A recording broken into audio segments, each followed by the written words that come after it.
Hi, this is the Rod Rios podcast. How you doing here? Okay, I better wake up. And today's list is continuation of the past two, and this is our final one. And then, so this is the genericization of. Should I just quit? I should just quit right now, shouldn't I? I should just stop. Like that. Stop. That Jane's Addiction song. Here we go, go, go. Stop. I'll probably get a copyright infringement lawsuit for that one. All right, so let's take it from the top. What we're doing today is the third and final installment. This is the last episode of Genericization of Brand Names. Just a quick recap. In the business world, when a company risks something called genericization, when the public associates the brand name with the generic class of the product itself. To prevent brand names from becoming just a generic name, successful trademark owners have to take very proactive defensive actions that involve educating businesses and consumers on the appropriate trademark use, avoiding the use of trademarks in a generic manner, especially in their advertising, and systematically and effectively enforcing their trademark rights with legal action. For example, Johnson & Johnson changed the lyrics of their Band-Aid television commercial jingle from "I'm stuck on Band-Aids because Band-Aids stuck on me." They changed it. They subtly changed it to "I'm stuck on Band-Aid brand because Band-Aids stuck on me." On this list, there are 10 famous brands that have become genericized, either formally or informally. While all of them have been trademarked at some point, a few of them have actually lost their legal protection due to the name's widespread popularity and use. All right, I don't know if you're listening or watching, but if you want to share this with your friends, the links are below there in the description. If you'd love to, I'd love for you to support the show. Now we're starting to get a cast and crew. We got the Rod Squad. We got the Rod Squad with Rod Squad Todd and Squad Chloe and Rod Squad Gordy and Rod Squad Jacob, the Eggman in Indiana. We're part of a collective team here. We all help each other out. So how can you do that? That's also in the link too. I have a PayPal.me/Big Rod Rios. That's Big Rod Rios. Find that information in the links below. I got an email asking me that if you support the show, and by support, I mean giving me some money here. I got a cat I got to feed. Got a wife and kids, and some guy just living at the house. We don't even know who he is. He's just living there. Anyway, so they said, "Hey, do you provide any kind of thank you gifts if I'm supporting the show? Or a little book bag, a T-shirt, a bumper sticker, something?" Yes, we do provide supporting gifts for you supporting the show. Our way of saying thank you.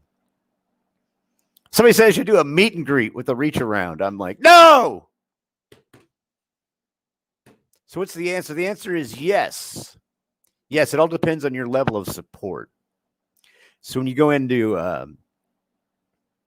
the support page on here at anchor.fm, by the way, thank you, anchor.fm,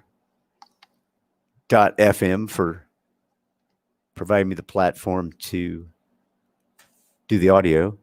Thank you to StreamYard. We are live on YouTube right now. Check the stats on that later. If there's anybody watching this or listening to this, they don't know who I am. They're not friends and family members. They're just some random person out there in the universe. I'm not going to tell you my sob story, but I had a very successful event marketing career, event production, big festivals, South by Southwest, ACL Fest, Sturgis, all completely wiped out by COVID. I've had to rely on a lot of friends, family, and government assistance. I'm in Des Moines, Iowa. It gets down to 5 degrees. My furnace needs to be looked at. I'm living off of space heaters. So, This is how I'm making it. It took me, it actually put 3 hours into this list today, working on it, compiling it, writing it. Because I hope you enjoy it as much listening to it as I do making it. So anyway, what do you get for your levels of support? You know, it depends on what level. You can get a 16-ounce reusable coffee cup with a special locking lid to prevent spills. Some of the promo ones that I've received before, even ones I've purchased, lids, man, problems with the lids. These are dishwasher safe, microwave safe. So come on now. Mail it right to your house. Won't even have to go out. So as you go up in the support, we have these smooth looking V-neck t-shirts with a subtle Rod Rios RR logo on the sleeve, on the left sleeve. And come in men's and women's sizes. Only one color.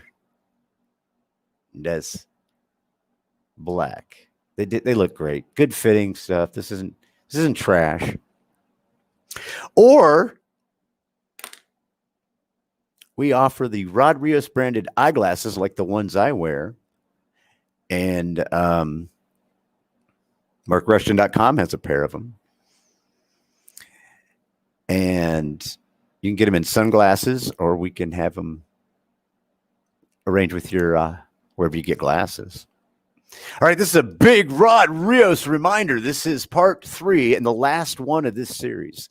The next episode, we'll do a countdown from 10 to 1 like we do, kind of like a top 10 list.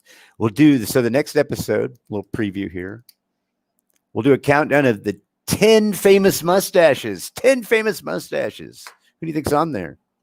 Throughout history, maybe. Here's a little teaser about that show, about the 10 famous mustaches. All the 10 people on the list, they aren't all men. No, not all men. And anybody thinking, yeah, I'm not going to say it. You know, you had a couple of like, that's a famous woman with a mustache. She better be on that list. Okay. Is everybody listening? May I have your attention, please? May I have your attention, please? I have a very special announcement. Before we begin the countdown, I want to ask you to please listen very carefully, because since this is episode 3, I was running out of brands to find that it become, genericized. So there's really only 9 on this list, because I intentionally put a fake name on the list to make it more interesting, more fun to listen to. You have to listen a little more carefully. Now, if you think you know which one is the fake one on this list, send me an email at bigrodrios@gmail.com, and you could win a very special prize. Who knows what it is? Don't know if you can't play. Full of surprises. Full of surprises. Okay. Here we go. Here we go. Go. Just put her in a Jane's Addiction song.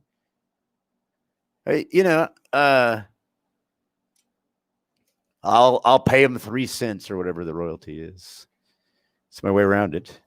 As we build out the studio, as you help us build out the studio, we can have the bumper music and the graphics, and it'll be great. I can have a producer. We have the Rod Squad. Aries the kitty's here. Aries the kitty, how you doing, buddy? Aries, come on. You want to say hi? I'm going to duck out for a sec. Come here. Oh, here he is. Oh, my goodness. There's Aries. Yeah. Say hi. Say hi. Yeah, there you go. You ain't got time for that. Cats don't like it if you pick them up. They got to come to you. So it's a good way to just get away from me. All right, let's get this start. I got stuff to do. Number 10 on the list, AstroTurf. Yeah, first known as artificial turf. It already had a generic name, artificial turf. It gained a substantial amount of attention in 1966 when it was installed in Houston, Texas, in the Astrodome.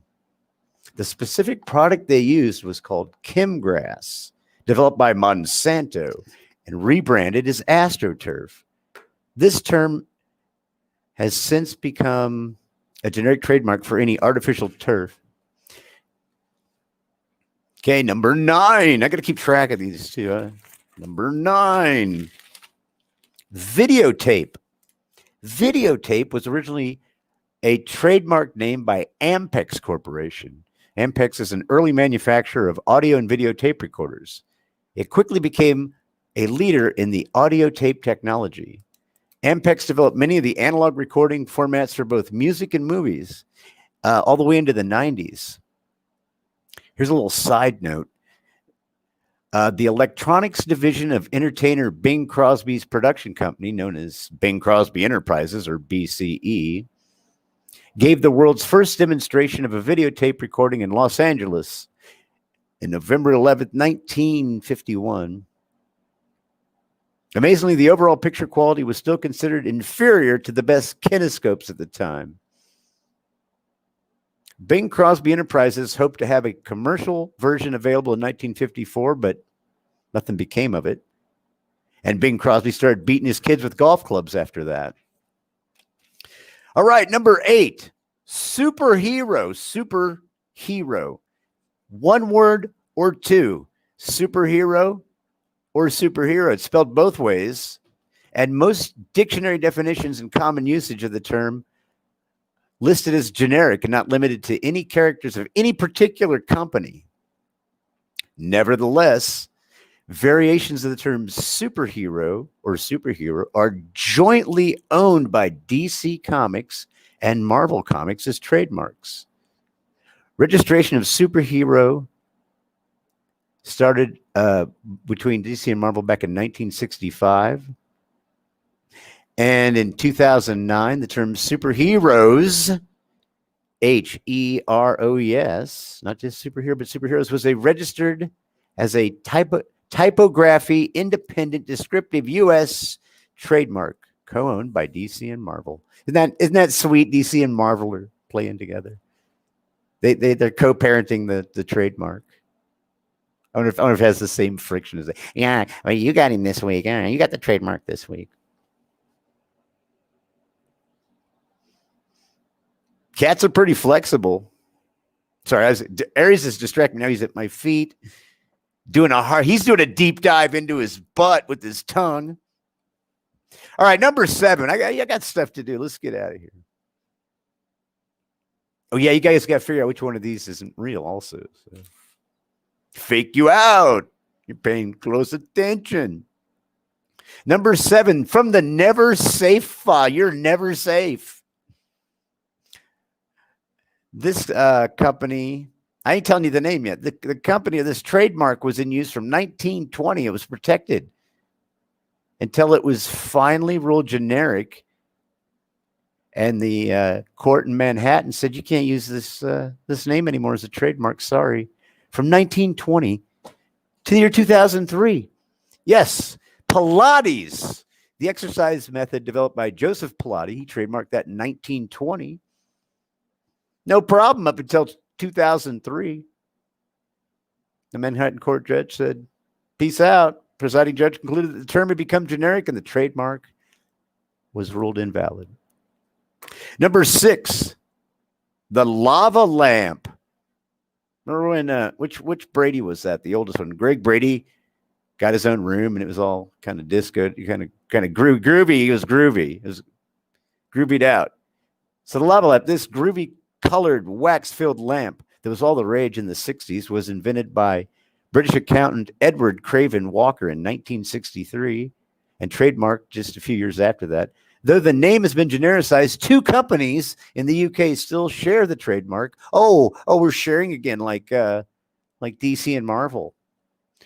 UK firm Mathemos and an American company called Lifespan Brands. Lifespan co-owned it. All right, so where to watch, where to listen, where to share, how to get a hold of me, all that's in the link below. How to give me some money, get some special gifts. Let's say thank you. I'm very active on Twitter and Facebook. Hey, if you can't figure that out, just Google Rod Rios Deep Dive, and it'll just take you right there. It was like in yesterday's episode, Google. They fight hard. We still say I'm going to Google that. If you're using old RC Cola of search engines like Yahoo, or I don't even know if Bing's still around. Now, there's some other ones out there. DuckDuckGo is the big one for privacy. That's, yeah, whatever. They still got you, man. They're like, oh, it goes privacy. But anyway, nobody's going to say, hey, why don't you go DuckDuckGo, Rod Rios? Come on, get out of here. Say, Google Rod Rios, baby. Telling me that. So he's driving a Chevy Biscayne. Okay. Number 5. Trampoline. Trampoline. The first modern trampoline was built by George Nissen and Larry Griswold in 1936. And it comes from the Spanish word for diving board. Oh, that's cool. Trampoline. Trampoline. Said me to add this to the dictionary. No, tried to correct it. Anyway, before they had a name for it, the generic term for it was called rebound tumbler. It's unclear when the trademark was lost, but anyone can now sell a trampoline. No, I can't sell a trampoline. Door-to-door trampoline salesman in the winter in Iowa. Not happening. Okay, so in 1901, inventor Charles Cretors created the popcorn maker, and sales immediately soared as demand grew. So what's the guy to do? Cretors also trademarked the word popcorn. This guy, popcorn, number 4, popcorn. Cretors tried his best to fight the genericization of his name, publishing a series of ads urging people to remember the trademark. It's like, dude, don't call attention to it. You're getting away with it. But to no avail, the brand name popcorn was short-lived. Who are my English people out there? Mike Kuhlenbeck. Oh, I don't know if he wants me to know. Mike Kuhlenbeck's my cousin. Very good journalist and writer. He's no Rod Rios. This guy, he's smart and really good articles, investigative journalism. So my question is it short-lived or short-lived? I hope it's short-lived because I say that on purpose just to irritate people that aren't that smart with the English language. All right, moving on to number 3. Moving on the floor now, babe, you're a bird of paradise. Number 3, Velcro. Swiss electrical engineer George de Mestral invented his hook and loop fastening technology in 1941. He's Swiss. Oh, yeah. It's 1941. During the middle of World War II, this guy's got nothing better to do than walk around in the woods with his dog, because Switzerland's neutral. Burdock seeds clung to his coat and his dog. That's happened. You ever have to pick those things off your dog? So this guy's sitting around and he discovered that, hey, maybe this could be turned something useful. I like that. If life gives you burdock seeds, make Velcro. Velcro is what do you call that? A porte-monnaie, a combination of the words velour, and crochet. Velcro. So our buddy George patented it in 1955. And he refined and developed its practical manufacture until commercial introduction in late 1958. Velcro has become a generic name, not only because it's an everyday household item, but because what else would you call it?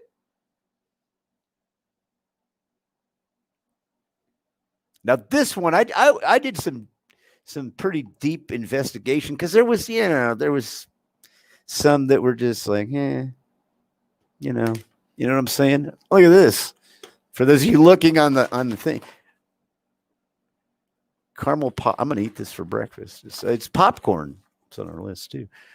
Mace. The word mace. M-A-C-E. Mace. Chemical mace. Chemical mace was originally invented in 1965 by Alan Lee Littman. That sounds like a serial killer's name. Alan Lee Littman. Wendell Lee. Alan Lee Littman. Littman's formula packaged phenyl chloride, known as it's like tear gas, dissolved in hydrocarbon solvents into small aerosol spray cans. The brand name Mace is often used broadly to describe spraying agents. Don't mace me, bro. Describe spraying agents. Mace and pepper spray, people use that, interchangeably, but mace and pepper spray they have very different active ingredients. Obviously, pepper spray's got capsaicin in it, which is what makes hot peppers hot. Pepper spray works as an inflammatory agent and is more effective on people that are under the influence, and less likely to cause toxic harm to the user. Mace is similar to like bandages being called Band-Aid. I didn't even know that Band-Aid, it's a Band-Aid, man. After you got cut up while you're getting maced, put a Band-Aid on. Bandages, mace. Some people refer to pepper spray as mace. And what you should do is if somebody talks about, I got pepper sprayed or I got maced, ask them if it was pepper spray or mace. Ask them if they know. They'll probably mace you for doing that. All right, number 1. Are you excited? Are you ready? Number 1 on our list. In 1895, the German you already know what it is, don't you? I already gave it away. The German pharmaceutical company Bayer sold heroin, and it had a capital H. That's what they did. They put a capital H on it. It's like just putting a Rod Rios, and then I put another R over here, registered trademark. So Bayer's putting a capital H. Germans. We're going to make them put an H on it. Yeah, how well does other things that begin with the letter H work out in Germany? Think World War II. Famous mustache. So the German pharmaceutical company Bayer sold heroin with a capital H. And they marketed it as a cough suppressant. And they had the nerve to also market it and sell it as a morphine substitute. It's like, having a cocaine problem? Smoke some crack. Here's what gets me, man. You can go out and Google this and go online, look up the images. They even had a children's version. All I got was whiskey when I was a kid, but just children's version. Bayer lost the rights to the heroin brand name after World War I. In 1919 as a part of the Treaty of Versailles. The spoils go to the victor. And they probably confiscated all their heroin. Those dirty frogs. I'm done. Man, I appreciate it. This was fun. I'm going to try and do about one of these a day, but I get caught up with life and I have stuff to do, but I'm going to be very consistent. And we have the longer deep dives coming up. We're just having a lot of fun with it. And again, the links are in the description. Tune in wherever you tune in. I'm on iTunes, Spotify, Anchor.fm, YouTube. I'll be posting it on Twitter, Facebook. Send me an email. Which one do you think was fake? Think it was heroin? This is fake heroin. We know it wasn't Velcro. But videotape. That's videotape. That couldn't have been a brand name. There's some that are pretty obvious. I don't know, but one of them's a fake one. Send me an email.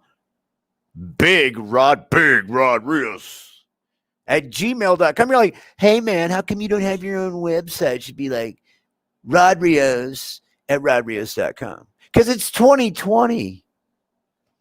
Or send me, I'll give you my address. Send me what you think it is. And we'll pick one lucky winner and you'll get a t-shirt. And you got a lot of knowledge there that you can, feel superior to people that don't know stuff like this. So, did you just get maced? Well, because I tried to correct you on how to say short-lived. You guys might be correcting me on this. I've got trolls too, by the way. If you're watching this, you want to troll me, more power to you. At least use your real name, you scaredy cat. I mean, these people hide behind fake names and stuff. I mean, obviously, the guy's name wasn't like Donald Trump with the giant cock. That's not a name. I know you, and no picture, and they just created the account. It's fun. Those are fun. Till they get serious. All right, it's been great. I'm gonna see you next time. We're gonna have more fun each time. And part of the Rod Squad might be here. What's the Rod Squad? It's my little posse we have there. There's pictures of them out there. I gotta go. I'm having so much fun though. All right, adios from Rod Rios. I'm out of here.